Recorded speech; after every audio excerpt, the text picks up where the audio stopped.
Good evening or good afternoon, wherever you're watching us from. Welcome to this special program we're having here on blackdoctor.org.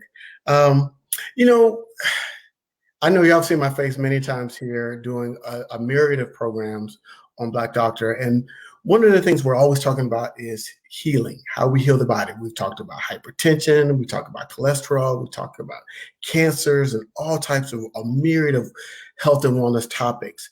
And then, but one of those things that we touch on somewhat, but we don't really touch on it a great deal, is the mind and that mental health and what role that plays ultimately in our healing. And so tonight we have a very, very special guest here that's going to talk about her journey to healing, her journey to not only her personal healing, but also helping others heal as well. And so she moved from healthcare to, and her book is about mental health care. And it's a really, really fascinating story. So I want y'all to come on this journey with me as I introduce our guest, Dr. Paulina Van. Welcome to the program, Dr. Van. Well, thank you. And thank you for that lovely introduction. No, it's well deserved, and so I gotta give three things for our audience to watch.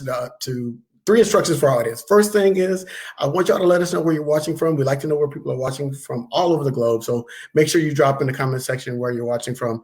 Number two, if you know somebody that could use this information and talk about being mindful, listening to yourself, and we're gonna get into all of that today. If you know somebody could do that could use this information, share the show and tag a friend and let them know what we've got going on. And finally, if you have any questions, make sure you put those in the comment section as well. We love to have your feedback because this is an interactive show. We want your feedback. So please drop any comments or questions that you have in the comment section. So that's all the particulars. Welcome, Dr. Van. I guess my first question really is, I understand you are a nurse by training. How did you get into nursing and what led you to that field before we even get to the whole mindfulness and the book? Okay, well, this is something I love to talk about. So I've been a registered nurse for 46 years, and I've known that I wanted to be a nurse since I was age 10. My grandmother lived with us, and I came home from school one day. She didn't answer. The paramedics went in. She was, unconscious, went to the hospital. And back in the 60s, they didn't allow children in the hospital, but I begged and begged, and I was allowed to just go to the doorway of her ward. And I watched how the nurse just cared for my grandmom who was in a coma, the way she touched her, the way she talked to her. And I said, whatever that is, I want to do that for life. And so that was my only path. Well, I'm going to say this, you said 46 years. Was that a slip? Oh no, I've been a nurse since 1975.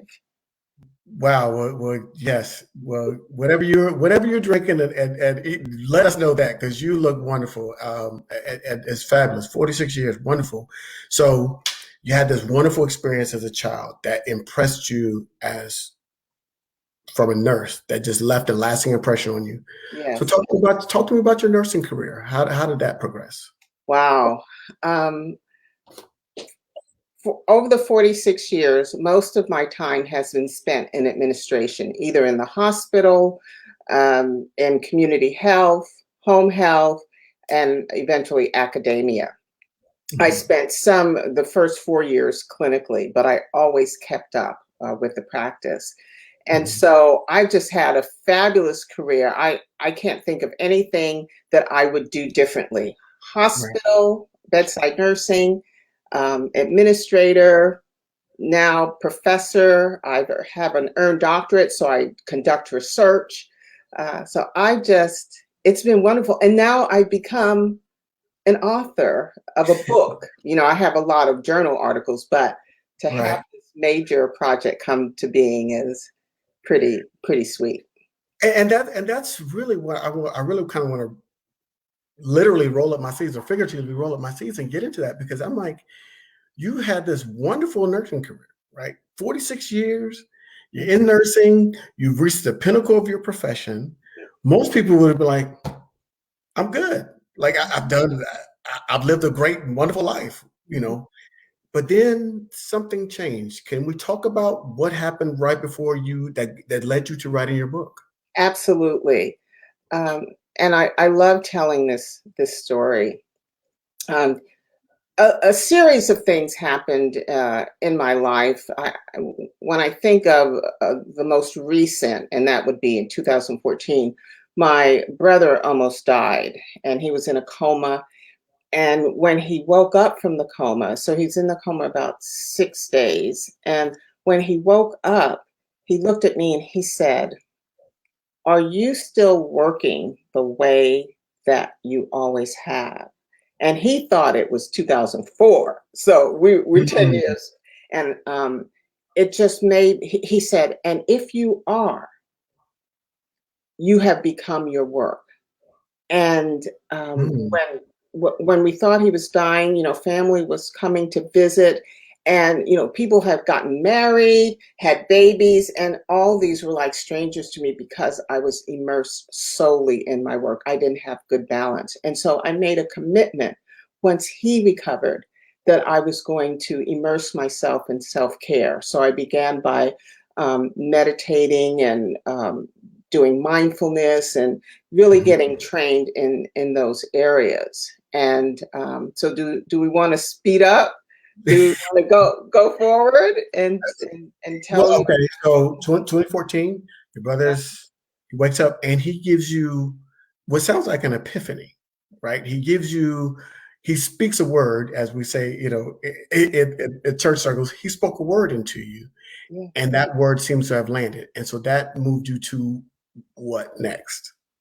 Move me to learning how to meditate, Mhm. um, mindfulness exercises, becoming a spa junkie or a spa expert. These things I always loved, but I didn't take time out to Right. do it. And then I left my high position in academic administration. Though I had accomplished so much, I was losing myself. And Okay. I was assigned to a job, a new role in my home institution, where I would develop with a team a program that focuses on self care, self love, and that began the journey. Okay. Mhm. So I know there was a seminal moment that got you to writing. So now you've had the brother, and now you start. Okay, I'm learning more about exploring meditation, self care, self love, taking care of yourself. So and now, how do you move from that? You're developing programs. How do you move from that to writing a book? Excellent. Um, the other thing that I want to add to this whole mix is 1995, when I was in my doctoral program, I began a program of research with women who had pregnancy loss, African American women who've had pregnancy loss. I became aware of that phenomena or situation, reality. I'm here in California. So, Mhm. and I became aware of that when I was consulting for the state. And I'm a fixer. And so I said, you know what? I'm going to earn my doctorate degree so I can fix this. And very early on, I realized that there were so many factors that impacted pregnancy loss among Mhm. African Americans: social, political, cultural, you name it. And so um, I turned, instead of trying to solve that problem, I said, it's happening, and I want to do something to impact the women's and the families' lives after pregnancy loss. And so I have conducted, I'm getting to the point though. I'm getting to the point, Alice. Oh, are you fine? I'm Take your okay. I'm time. okay. So, what I did, I conducted research among African Americans. I began with African American women, and that's what my dissertation is all about. Then I was invited to do it in Mexico. So I did the research in Mexico, came back to the United States, did it with Euro Americans, uh, I mean, Asian Americans, etc. And I developed a theory about how women cope after pregnancy loss. And I've traveled in numerous countries teaching healthcare professionals and those who support women who have pregnancy loss on how to help them cope and how to help them heal. And pregnancy loss is a lifelong, it doesn't end. A woman, if she has another baby, it's not going to be replaced by the new baby. So I say that to say I went November 2019. I went to a small workshop led by two young African American women about pregnancy loss and developing policy around it. And they began the workshop. It was only a 2-hour workshop, and they began the workshop with a meditation. And then they said, and now we want you to drop into your heart and write for 3 minutes about whatever your heart is saying to you. Okay. So you got to remember, I'm a researcher, analytical, and this person told me, drop into my heart. Right. And I did. And the first poem I wrote is entitled It Hurts. And it talks about my childhood abuse. So I'm just, first thing I want to say, just kind of give people some perspective. The maternal mortality rate in Black and brown women is very, very high, and still is very, very high. I think the maternal mortality rate for a Black and Hispanic women at age 35 and up are for white women age 35 and up is the same as Black and brown women at ages like 22 and 23.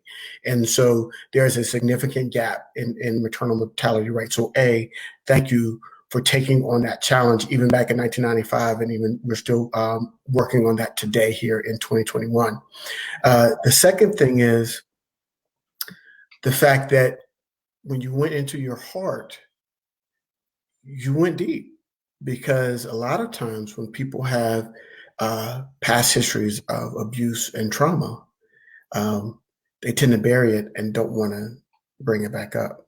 So how was that moment like for you to go there, touch it, and then to write about it? I didn't realize so they only gave us 3 minutes to write. And Right. I didn't realize, first of all, I had buried that. How old was I? I had buried that for over 60 years. Okay. So I didn't realize what I had done until it was time for everybody to start sharing. And Okay. when I shared mine, there was silence, there were tears, there was a lot going on. Right. And then I realized that I had unearthed something that had been buried in me for decades, but also it touched everybody in that circle in some way, either their personal experience or them knowing about someone who's had the experience. Right. And so you write this poem that impacts not only yourself, but the people that are in the room with you. Yes. And then how did that continue? How did that healing, thank you, Monica, how did that healing continue? Absolutely. So that was November 2019. And I was also in a Caritas coach program. Caritas means love and caring. And it was developed by Dr. Jean Watson, who is a nurse. And matter of fact, I'm in a postdoc with her right now.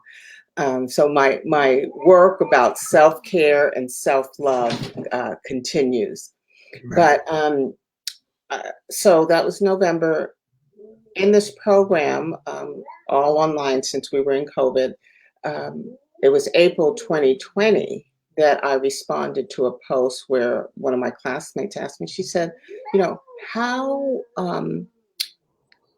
did you get so Caritas literate? Meaning, how did I become so literate so quickly in just a 5-month period? And then I responded with the poem, The Heart Will. And the heart will basically says the heart will nourish you so that you can flourish. And then they just kept coming. And can I explain how? Because I don't create these. Right. I think that's one of the please do. Yeah. So what happens when one of these poems, I now call them regalos or gifts because they were given to me and now I have to give them to the world. Energy, that's what I'll call it. An energy or warmth starts in my heart and goes up into my head. And then the words, the title appears, then the words, first 4 phrases come to me. And then there is this energy that carries me to my computer to type. So I can't record it and I can't longhand write it. I have to type it. And these poems come out fully formed. And the way you'll see them in the book are unedited. It's how it came to me. And I attribute it to my creator. So you're basically becoming a vessel for these words and to come out. And when it hits you at different times, it hits you with that, you feel that warm feeling like, hey, I got to get to my computer. That's got to be an awesome feeling. Well, I'm glad you bring that up. If you pay attention, and I paid attention, if you pay attention to it, it can be overwhelming. It will not allow me to do anything else until I get these words out. And so I really think it was my purpose. But on the other hand, Ellis, these promptings, I don't think I'm special or anything like, well, yeah, wait a minute. Let me take that back. I am special. I'm amazing. Okay. We gotta, say that to ourselves. We gotta show ourselves self-love and appreciation, etc. But I'm just trying to say that I'm not an enigma, and that people in the audience, they do have, and you have these promptings, and you can elect to respond to them, or you can elect to ignore them. Right. And so I just happened to be in a place where my heart was open and receptive. And I loved myself enough and I trusted myself enough to allow myself to be used as a vessel. Absolutely. So if you're just joining us, we are talking with Dr. Paulina Van, and she is telling us of her incredible journey about how she went from being a wonderful nurse and educator and administrator and had a wonderful career, 46 plus years. And now it takes a turn to where she's now becoming a vessel for writing and about personal healing and finding that space, the mindfulness moment that says, hey, here's how, and of buried pain that a lot of us might have. We could talk about our own personal abuse or things that have happened to us, that she took her personal pain and is now using her words to help heal others. And so, and she wrote a wonderful work. And I want people to really recognize the lesson here. We've got more to talk about. We got more to share with Dr. Van, but the lesson here really is about finding that space for yourself to where, whether you can call it meditation, you can call it prayer, you can call that space to where you're opening up yourself to a higher purpose, a higher cause, a reaching out. And then if you can tap into that, even if it's for your own healing, then that is going to catapult you further to the life that you want to be. So I just had to get that moment out there. And this is so wonderful. But so you're having these moments, these kind of moments where you're writing these poems. How did you get to the point where you say, you know what, I need to share these with the world? Because were you sharing them when you were getting those moments, or you were just typing them in your computer and leaving them as it was? How did you get to the point where you decided this needs to be a book? Well, as I said, there was a 5-month gap between number one and number two. It wasn't until after we were in the midst of COVID that, they kept coming. And I want to say about this thing that happens to me. I could be cooking, I could be getting dressed, I could be on a phone call, and all that has to stop when this comes to me. Right. Um, when Okay, so I have at least dozen mentors. Some I asked to be a mentor to me, others self-appointed themselves to me because of my drive and my work ethic and what they saw in me and what I saw in them. And uh, Dr. Jean Watson is my current postdoc, one of my current postdoc mentors. And I started talking to her about, these poems, and then I started talking to other people about them. The only one that I read the poems to was my husband.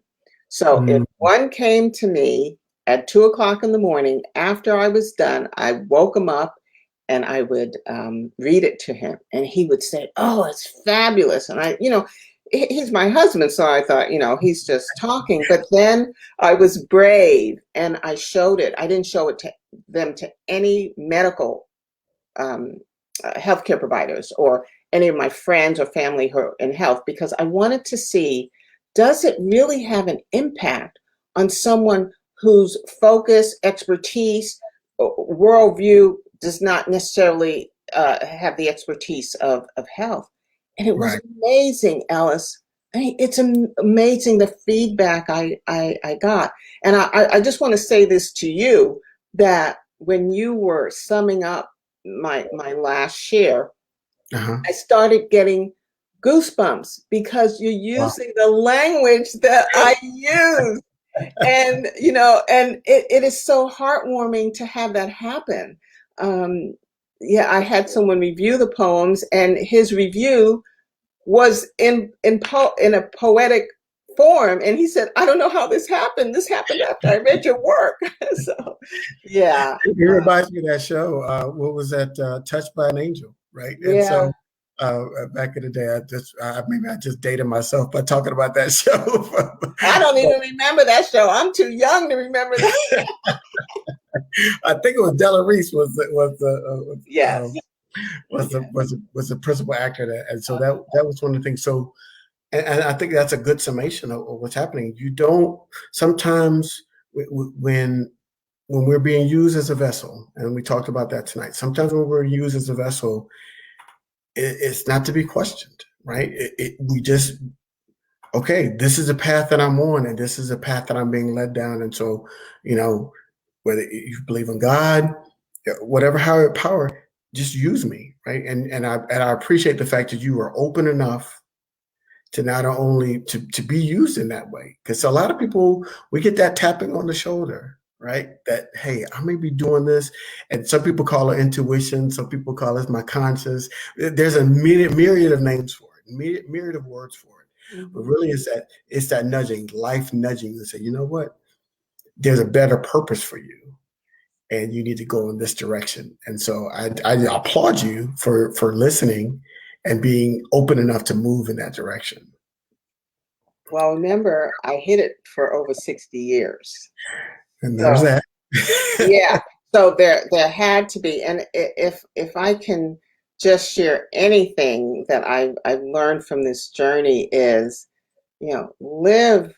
open your heart, take that chance, because and Ellis stole my phrase earlier in the show, but I'm going to say it again anyway, because when you open your heart, you live happier, you live healthier, you can fulfill your dreams and your goals. And you may get hurt, but you just move on. It's life, because the hurt can't last forever. There's a saying, trouble don't last. How's it go? Trouble don't last forever. Trouble don't last always. Right. Okay, thank you. Trouble don't last always. It's not going to always be that way. Yeah. Absolutely. Absolutely. So now you had the pandemic happen, so you're able to write more often. You're getting these feelings more often. Now you've got how many poems? Okay, so by June, I graduated from the program on June the 22nd, and by between November 19th and June 2020, I had written 66. I have this thing about not counting them, not reading them once I wrote them. Okay. My mentor gave me this. She said, "Don't treat it like an academic exercise because I'm a researcher, so I'm gonna count and I'm gonna analyze." No, no, no, don't do that.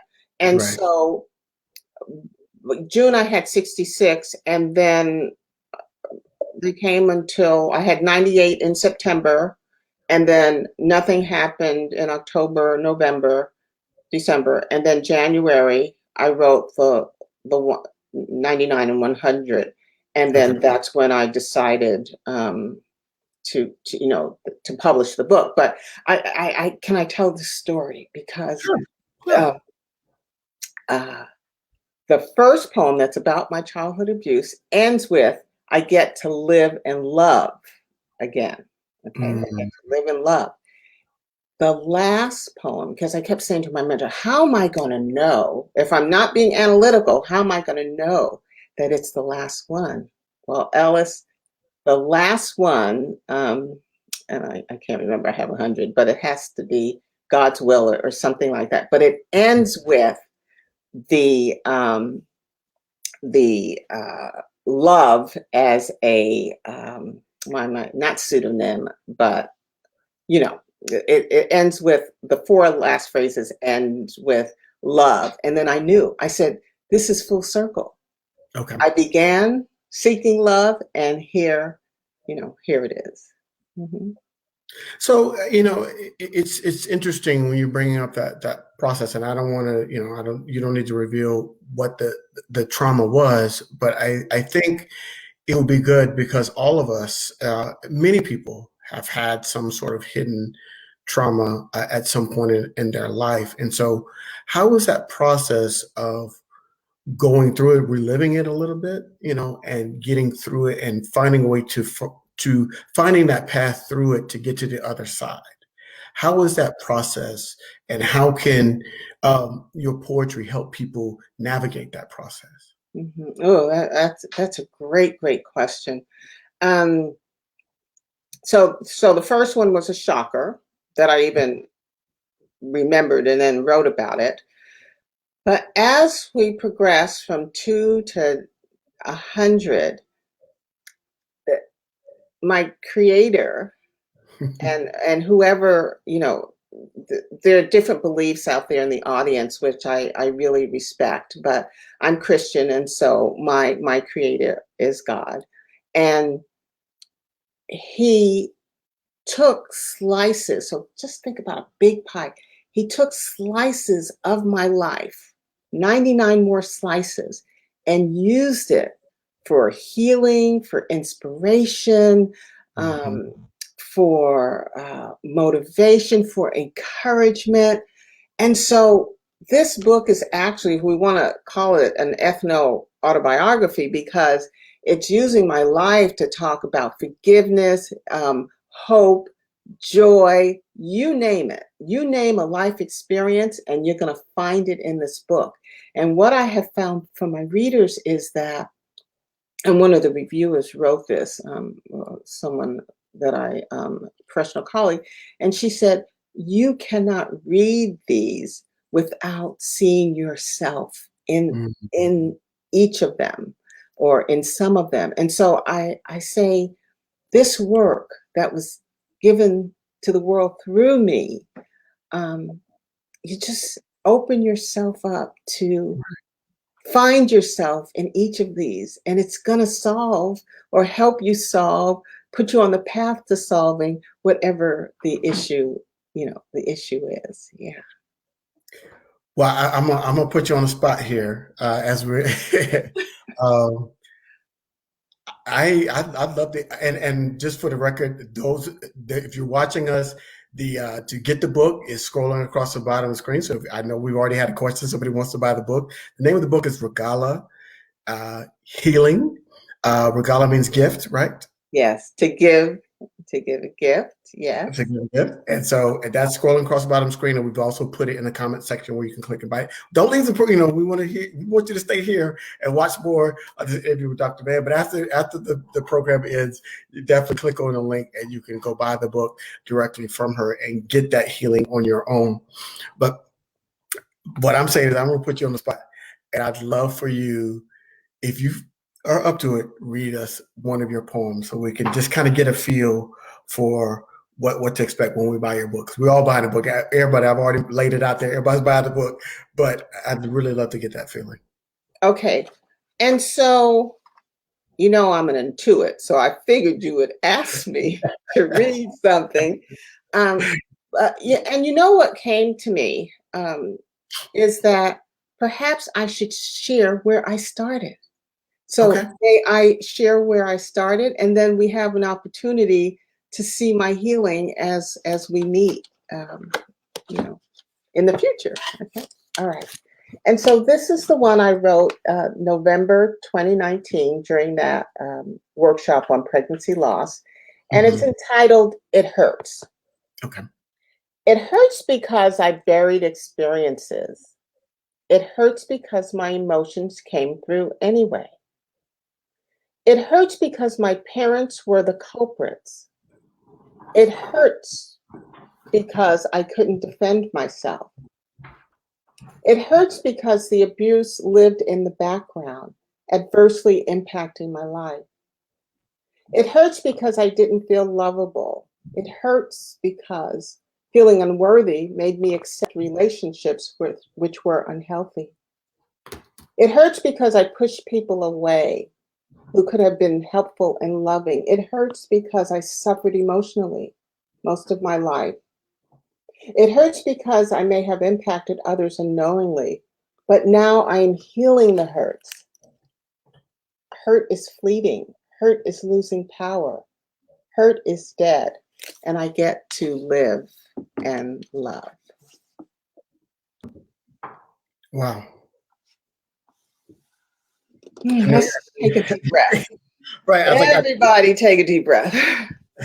The hardest thing about programs and especially when I was on radio was you're not supposed to have dead air, right? It's like that's like the no in any type of program and broadcasting, but it's hard not to, I want to just let that moment breathe.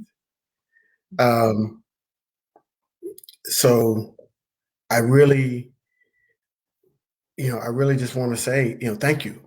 I guess that's the first thing to say is thank you for sharing that, and thank you for being that open, right? And I can see in that moment when you write that poem and you're reading it to people and they're hearing those words, it hurts because, right? And then you say why, and people can relate to those things, right?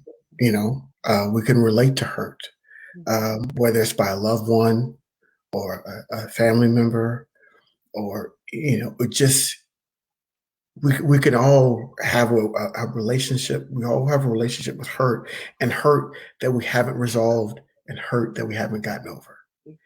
And being able to not only touch that, but share it in such an eloquent way is an amazing gift. And I want to thank you for sharing that with us. Yeah, you're very welcome. So, wow, yeah, okay, all right. I got to get back on track. I can read another one to change the energy if you'd like. Please. Okay. All right. You know what? Let me. We got to talk about. Yeah, a lot to talk about. Okay, so I'm going to read. I realize. And there may be people online that already have the book. So I realize, and so I'm page 21 of the book. I realize my heart is whole. I realize I'm not what I've been told. I realize love is the seat of my soul. I realize my story has to be told. I realize I make a difference. It is with this essence I continue my journey, loving myself into eternity. Yes. That's such a self-affirming poem. Like I could read that every morning, right? And just say, because people want to be seen, right? And particularly people of color, right? So we're talking about people of color and talk about our experience in this country. That was the impetus behind the book, Invisible Man. Is that Black people are invisible until we're not, right? And so have that poem just kind of speak to that and saying, hey, what was resonating with me was I want to be seen, and this is my coming out, right? And I'm going to be seen and heard in a genuine way, not a stereotypical way, not in a judgmental way, but in a way that is truly and authentically me, right? And Yes. so being able to do that is such a gift, and being able to share that is such a gift. And I think people need to hear that on a daily basis. They need to speak to themselves and speak life into themselves. And that poem does that for them. And they can just read that to themselves every day. I need to speak life into myself to be able to share. Yes, absolutely. That's what the 99 do. I love the words you use. Where are they coming from, Ellis? If I'm being 100% transparent, they're coming from my own pain. Yes. They're coming from my own pain, and I know this is probably not where this show was going to go, but I would say that that personal pain it leads you down different paths. The path that led me down was mental health. So my training is in mental health because I wanted to know why those things that were happening to me actually happened, right? And I wanted to be able to define it and give it some real, some understanding, right? And so uh, my intellectual curiosity made me try to figure out what it was all about. But I think that ultimately, that's what drove me to that space, and I wanted to help others, much like you. I wanted to help others get through that and not have to experience what I experienced, and so that's what led me to mental health, and that intellectual curiosity, right? Just says, there's got to be a way to get through this, and so. We all, deal with our hurt in many different ways. There's a list of defense mechanisms. You can Google it in terms of psychological defense mechanisms. One of my main ones was humor. So I would always make a lot of jokes and be the guy that everybody liked and wanted to be around. And so, but you have to be comfortable with yourself when there's nobody there to listen to the jokes. You got to be comfortable with yourself when there's nobody for you to have fun with, and you got to be okay with that person in the mirror. And I think that's the biggest challenge, and I think that's the point and purpose of your book, because when you're in those private moments, when you're in those moments by yourself, when you have to face your demons because there's nobody there to distract you, being able to read your words would be a wonderful way to be able to center yourself in that moment and be able to deal with the emotions that come up when you're thinking about past hurts. Oh my goodness! I'm sorry, that was my diatribe. You know what we just experienced? Your heart just opening so eloquently, and feeling safe to be able to do this virtually. I mean, to the world. So I just want to commend you and send you lots of light and love for the moment you just shared with us, because it was very special. Well, thank you. Thank you. It was your words that it made me feel comfortable enough and safe enough to be able to share that. So, not a lot of, well, now everybody watching this program just, just Everybody knows. it's out there now, but Mm-hmm. yeah, there's not a lot Mm-hmm. of people that, You know, Ellis, I have, this is related, but you know, as a professor, I review my student evaluations, and they write, Dr. Van has such a soothing voice, it puts me to sleep. So I don't want you going to sleep. But they also say that I create a safe space. And so thank you for affirming that, that, you know, there absolutely. are safe spaces. You know what? When I was in graduate school, Mhm. one of the things that stuck out to me, because when you're just kind of behind the scenes, when you're training to be a counselor, one of the things that they encourage you to do as a counseling student is to go through counseling on your own, right? Because you have to experience it from the patient side. Thank you, Sherry. You have to, they want the thinking is you have to experience from the patient side, so you'll have more empathy when Mhm. you're the counselor. And so if you don't know what the patient experience is like, you know, it can cause a blind spot for Yes. you as a counselor. So when I was going through it, one of the things when I was talking through kind of past hurts and from my childhood, and I said, well, I had intellectualized a lot of the experiences, right? Because I was like, oh, and I was able to diagnose it and dissect it and give reason and meaning. And I was doing all of those wonderful things that they teach you in school. Mhm. And my counselor stopped me and she said, there's a difference between rational knowing and emotional knowing. And I'm saying that to you, and I'm saying that to our audience when we're talking about, because the purpose of this show and the purpose of this conversation is really to connect the physical with the mental, right? And we're going to talk a lot. We're on blackdoctor.org, and there is a lot of physical things we could talk about in terms of Black Americans that disproportionately impact us. We could talk about the social determinants of health and how that impacts us. We could talk about the impact racism has had on our health conditions and Black people around the world. And we are going to continue to have those discussions. But also, if you are not whole mentally, if you have not resolved the mental challenges and are able to face the mental challenges that we have every day, it's going to impact our health. And so Dr. Van and her book, Dr. Van and her upcoming series that we're going to have here on blackdoctor.org is to help people get to that point where they can find that mental space of peace and tranquility and find that space that you found those years ago when you wrote that first poem, It Hurts. Yes. What you're saying is that, and what we will address is, the work starts in the heart.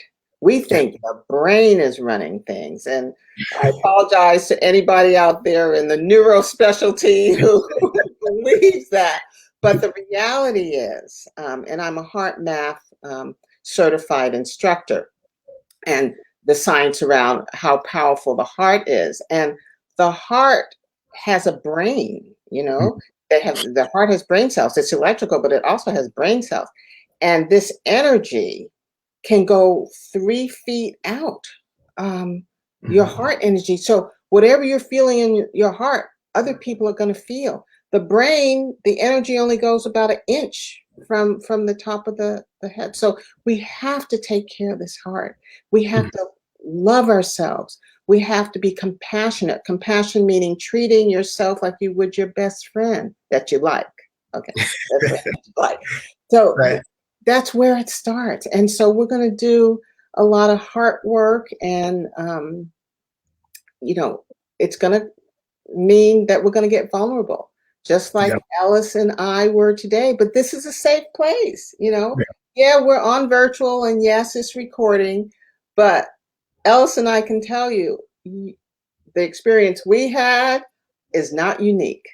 We're connected in incredible incredible similar ways. And so I'm up for the journey, and I'm just excited about it. Well, I'm here for the ride with you, and so I want to make sure that we get people that don't have the book already, that we give them the opportunity to buy it. Thank you for that change. So it's going along the bottom of the screen, and make sure you get a copy of that book. And even if you don't watch our programming that we're going to have here, get the book, right, and find that space to heal, because I think that if we can heal ourselves and mentally, um, particularly about think past transgressions, right? Because we know that living today is challenging, right? We've got a pandemic, so we got to every time we walk out of our house, we got to be we're worried about, am I going to catch COVID, right? If I interact with people, am I going to catch COVID? You know, if you're not vaccinated, you know, you're feeling that pressure to get vaccinated, and you still might be unsure. If you're vaccinated, you might be angry at people that aren't. You know, so there's all this, and we got this political pressure, and then there's so much out there that we have to deal with on a daily basis. That having a space, carving yourself out the moments, whether it's watching Dr. Van's show or on your own reading her book, having that moment to be able to center yourself is going to go a long way into you being able to handle those challenges that we have to deal with on a daily basis. And so I think it's really, really important. To make sure that we have tools, right? We've got tools. We got hammers and nails in the wall. We've got, if somebody needs surgery, we got scalpels to cut off body. There's tools for everything. Her book is a tool for healing and healing the soul and healing the mind and healing the spirit. And that's why we have her here today to kind of talk about that and what's the next step. So what are the next steps for you? I'm doing a lot of talking. What are the next steps for you? Is there another book in the works? What, are you going to be doing a book tour? Where can we get some more of this? Okay, so the second book started as soon as I decided where the cutoff point. So I've still been getting these channelings and energy surges. Last week was really a productive week. I wrote 5 last week. Wow. Yeah, so I'm anticipating. And my husband used to own a bookstore. He says, you can't say when a book is coming out. Well, I'm going to say it's most likely in the spring. Okay. And it'll be a small, it won't be 100. It may be 25 to 50 that in that book. I'm having book launches and readings. I'm being invited to read at certain events. I even did a book event at a wine tasting last night. So, you know, I am thinking outside of the box, and right. I'm getting incredible responses. Yeah, I'm going to do an electronic book. So I want it to be accessible to readers all over the world. And so it's slow because I'm self-published, but I want to do it right. No, it's absolutely, and this is a, you know, I want to make sure that people recognize this is a label of love, right? And so you are getting these creative moments, and you're leaning into them, and a lot of us get those creative moments and don't, right? How many great ideas, the best ideas get lost in you know, I've had some wonderful ideas that I've lost because I just didn't write them down, and I go, oh, what was that? Oh man, it was such a great idea, and I never did anything with it. And so the fact that you're having those moments, and you're mindful enough to stop, yes, right, and lean into that moment. And if we do that as a people, that's where our breakthrough could be, right? That's where our next job could be. That's where our if we're having in a bad relationship, that's where our next relationship could come from. That's where our next wherever could come from if we stop in those moments and live in the moment and let the moment, you know, flow through us. I think it's wonderful. So I appreciate the fact that you're doing that. We all are, because we all appreciate it, because now we've got this wonderful book that we can get from you. And number 2, I'm looking forward to that one too. So okay, all right. Well, I almost interrupted and say, preach, Ellis, because that's exactly what you're doing. And one point I do want to drive is that you mentioned quiet time. Quiet time is like a miracle drug, a miracle treatment. You just need I'd say start with 3 minutes a day. Set the timer on your phone and just sit quietly to quiet your mind. And you make better decisions. You're nicer to get along with. You're happier. Right. You just see the world in a different way if you just quiet your mind. And you don't have to sit for an hour. I say start with 3 minutes. The important part is do it regularly, do it daily. Absolutely, absolutely. So I just want to say that your journey, and if you're just joining us, you missed the wonderful journey that she shared with us earlier in the program. So please go back and watch it. It is phenomenal to have a fully successful career and still have this moment that says, you know what, there's still more that I should be doing and could be doing. And just to take that energy and go with it is phenomenal. So I want to commend you again for that. I also want to make sure that if you don't have the book, go get it. Go get the book. It's called Regala Healing. It's self-published, and she's not, this is really about sharing the love and all of the self-affirming. There's some self-affirming poems that she read earlier tonight. There is that poem that is open and just transparent that we all need. And then, so there's 100 in there. So you can find what you need in the moment that you need it in that particular book, and just keep that with you. So thank you all. Thank you everybody for joining us. Everybody that was in the comment section, in the chat room, y'all have been wonderful, so supportive. So it just really, really, really great. Dr. Van, I'm gonna let you have the last word. This is your show about your book, so you could take us home. Oh, wow. So first of all, I'm just going to ask everybody to take a deep breath. Just take a deep breath. And one thing I'd like to say is, beginning today, find a way to treat yourself as your best friend. And don't feel that it's selfish. Don't feel that you have to ignore someone else in order to take care of yourself and love yourself. Just a little bit every day is going to make a wonderful difference. And I look forward to taking this journey of self-care, self-love, self-discovery, self-reveal with you. And I just want to thank Alice for being just a creative mind and partner in this journey. So thank you. And blackdoctor.org. Thank you so much. Thank you all for joining us, and look out. We're going to get more of Dr. Van here on blackdoctor.org. So be on the lookout for the announcement of her program, and we'd love to have each and every one of you back to join her circle here on blackdoctor.org. So thank you all for joining us, and we will see you next time. Bye.